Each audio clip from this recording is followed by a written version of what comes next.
This is a tutorial on how to use FosterLuv for your foster animal.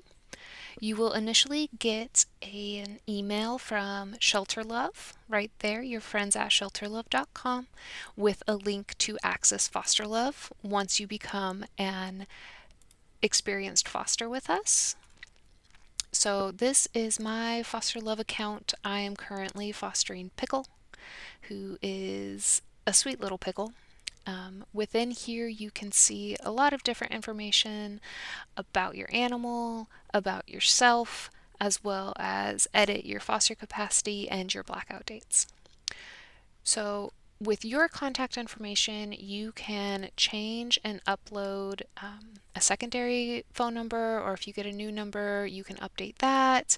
You can change your address if you move. Keeping these records up to date is extremely important so that we know exactly where our foster dogs and cats are located. For foster capacity, what you can do is you can edit the foster capacity of how many dogs you're willing to take at a time, how many cats. We've sent rabbits out, we've sent small mammals out, but we haven't yet done the large mammals or barnyard or exotic. But you never know, we may need some help with those. As far as blackout dates, you can use the blackout dates if you know that you're going on an extended vacation. It is also useful if you just need a little bit of a break from fostering. Fostering can be very emotionally draining, and sometimes we need to take that break. It can also be used if you are a student and you have a heavy caseload this year for classes and you just need to focus on classes. You just enter in your date of when you will be unavailable, and that will take you out of my foster pool on ShelterLuv. Now for the animal part of FosterLuv. As you can see, I have little Pickle with all of the information that was entered when Pickle was brought into the shelter. You can also view their medical history.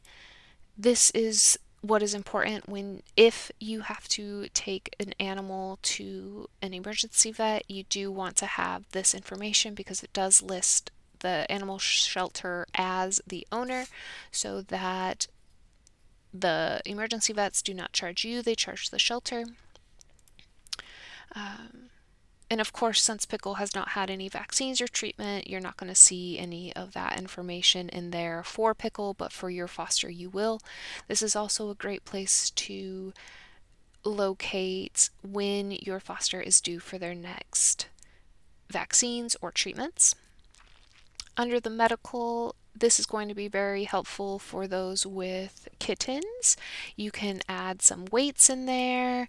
So we're going to say that Pickle weighs 1 pound, or let's do, because we do kittens with grams, let's do 120 grams.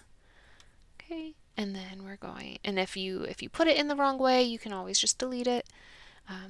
Add another weight. Let's say yesterday I forgot to put in a date and Pickle weighed 100 grams. So he has gained 20 grams overnight. Not too bad, but it'll show you how much they have gained since their previous weigh-in as well as since their first weigh-in. Under notes, you can add a note under foster notes or as a kennel card website memo. Pickle is amazing to have in the home. And it'll pop up under the foster notes for us. Under files, if you need to attach any sort of document for your foster animal, you can do so right here. The most important piece for us, I think, that makes our lives so much easier is the photos.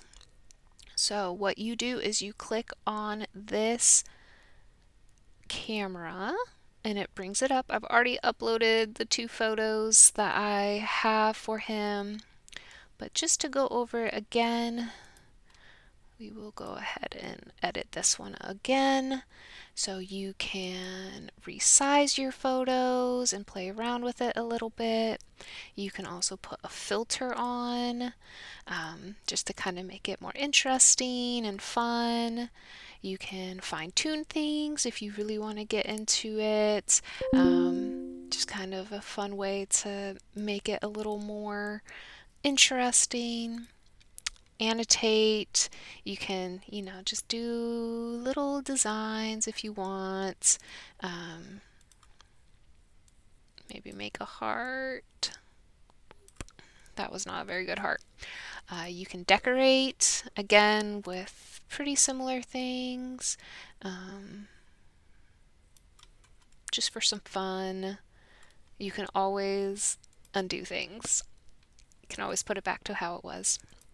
The frames can be a lot of fun, just to kind of make it pop a little bit more.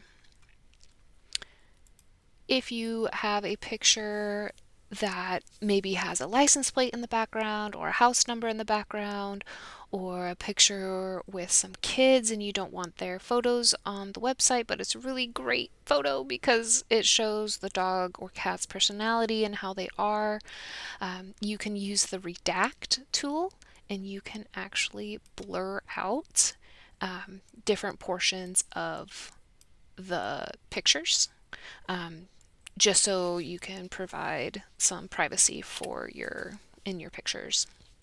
And then you just hit done.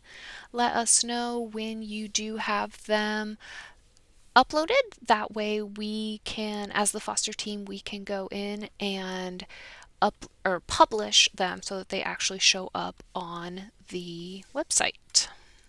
Feature on FosterLuv is again in here, but under videos you can actually upload a YouTube link. That is the only way that we are able to get videos on the dog's FosterLuv profiles. In order to get here from a mobile device, it is the same process. Access FosterLuv. I use Safari. So here is my pickle, and we are going to again click that camera button and browse. You can either take a photo directly or you can click on the photo library if you've already taken a few photos, and then you will just click on which photo you want to do. And then again, you have the same things down at the bottom of your screen. You can add a frame, you can adjust things, you can make it a different color, you can do everything that you can from the computer, but this is more so just if you only want to use your phone. Then you hit enter, or the check mark up at the top right, and then hit done, and it will be uploaded. And again, just let me know when you have uploaded it so that I can publish it.